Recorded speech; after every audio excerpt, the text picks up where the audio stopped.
Hi, Owen Jensen, EWTN Global Catholic Network. A couple of questions, if I may.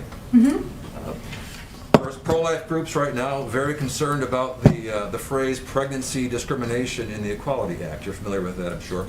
That it would force doctors to perform abortions even if it violates their conscience. There are also concerns the bill would force doctors to perform gender transition surgeries and sterilizations again, even if it violates their conscience. What does President Biden, say about those concerns? The president's been a long supporter of Roe v. Wade. It has been his consistent belief that should be law, and he will fight to continue to protect that as being law. Conscience concerns is not a concern of his? No, I think, again, I'm just going to state what the president's policies are. Did you have another question? Will President Biden keep the Conscience and Religious Freedom Division at HHS, the office that was put in place under President Trump, will he keep it in place to receive conscience complaints from those doctors? You'll have to talk to a future Secretary Becerra once he is confirmed. And quickly, on another subject, on education. Every day that goes by, some kids are in school year-round, have been. For example, in Nebraska, kids have been in school since day one back in August.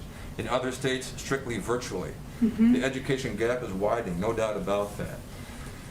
When fall rolls around, if some schools are still not in person full-time, would the president accept that, or will he have a firm deadline in mind to get his kids back in the classroom?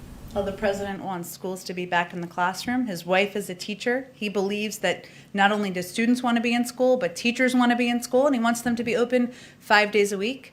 He put, there were CDC guidelines that were put out. We now have a Secretary of Education as of just yesterday. This will be his #1 priority, and certainly the president looks forward to having schools open across the country. He does not have a firm deadline in mind for when kids should be back. I know he can't demand it. He can't do that. I realize it's up to school districts, but certainly he can create a sense of urgency, right? Well, one of the steps that you could certainly advocate for is or any of these folks could advocate for, is the signing of the American Rescue Plan, which has $160 billion in it to help ensure schools can make the changes to their facilities, can hire enough teachers so that they can have socially distant kids in classrooms, so that they can have enough bus drivers, and that's an important component of getting this done as well. Go ahead. Thank you, Jen. I have two questions. The first one, I just